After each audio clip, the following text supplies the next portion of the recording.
बिस्मिल्लाहिर्रहमानिर्रहीम नहमदुहु व नुसल्ली अला रसूलिहिल करीम अम्मा बाद फ़अऊज़ु बिल्लाहि मिनश शैतानिर रजीम बिस्मिल्लाहिर्रहमानिर्रहीम।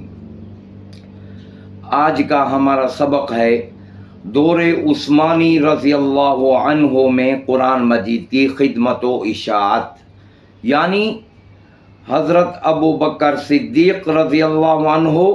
और हज़रत उमर फ़ारूक रज़ियल्लाहु अन्हुमा के अलावा किसी और खलीफा ने भी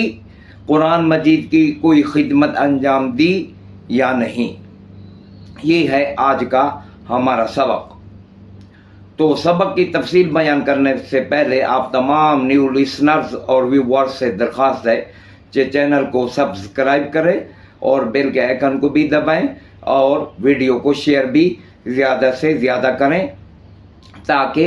आपका नाम भी सदका जारिया में लिखा जा सके। तो तफसील ये है कि हज़रत उस्मान रज़ियल्लाहु अन्हु ने अपने दौरे खिलाफत में उसी अहद सिद्दीक़ी रज़ियल्लाहु अन्हु के जमा करदा कुरान की बहुत सी नकलें कराकर उस वक्त के बड़े बड़े इस्लामी शहरों में, मदीना में, मक्का में, यमन में, बहरैन में, इराक में, शाम में, जितने भी उस वक्त के इस्लामी शहर थे, उस अहद सिद्दीक़ी रज़ियल्लाहु अन्हु की कुरान की बहुत सारी नकलें कराकर बड़े बड़े इस्लामी शहरों में भेज दी और साथ साथ दो मुअल्लिम भी भेजे कि इन्हीं के मुताबिक लिखा जाए और इन्हीं के मुताबिक पढ़ा जाए, बाकी जो कुछ जिसके पास है जला दे। ये हज़रत उस्मान रज़ियल्लाहु अन्हु का हुक्म था। तो हज़रत उस्मान रज़ियल्लाहु अन्हु को इसकी ज़रूरत क्यों पेश आई? ये जो अहद सिद्दीक़ी की बहुत सारे नकलें कराकर बड़े बड़े इस्लामी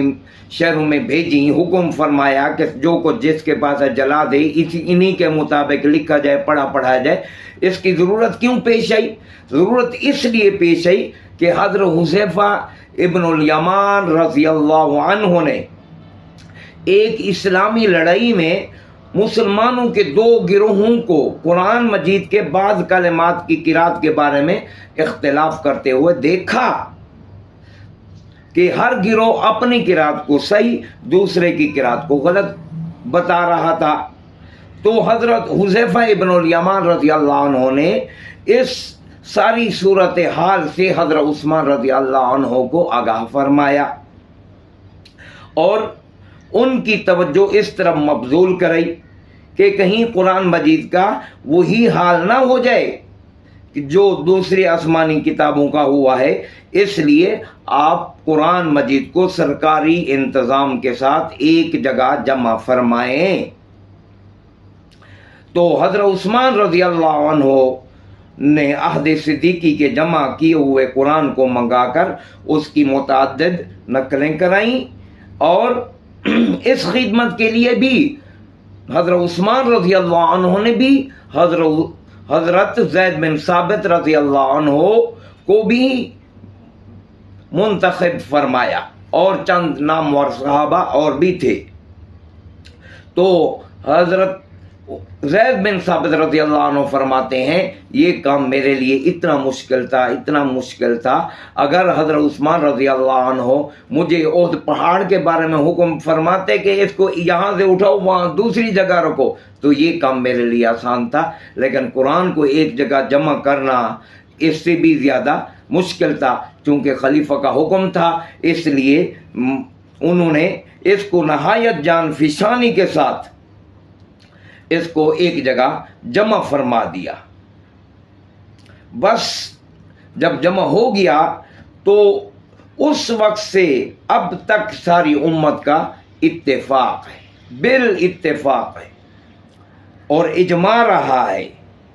कि हज़रत उस्मान रज़ियल्लाहु अन्हु के लिखवाए हुए कुरान के उन नुस्खों के मुताबिक ही दूसरे कुरान मजीद लिखे जाएं और उन्हीं के मुताबिक ही पढ़े जाएं। न उनके खिलाफ लिखना जायज़ है, न पढ़ना जायज़ है। तो मुसलमानों के पास अब सवाल ये है कि जो हज़रत उस्मान रज़ियल्लाहु अन्हु ने रस्मुल ख़त اس وقت اختیار کیا تھا آج بھی مسلمانوں کے پاس محفوظ ہے؟ یہ ہے سوال۔ تو علماء نے لکھا ہے ہاں محفوظ ہے،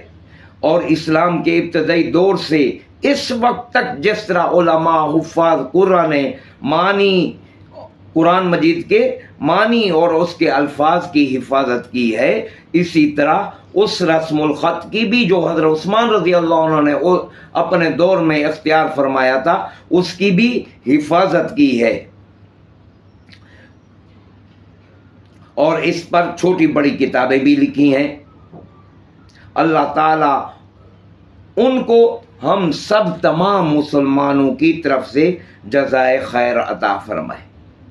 آمین ثم آمین۔ اور آخری میرا سوال یہ ہے کہ حضرت علی کرم اللہ وجہہ کے دور خلافت میں بھی قرآن مجید کی تدوین و حفاظت سے متعلق کوئی خدمت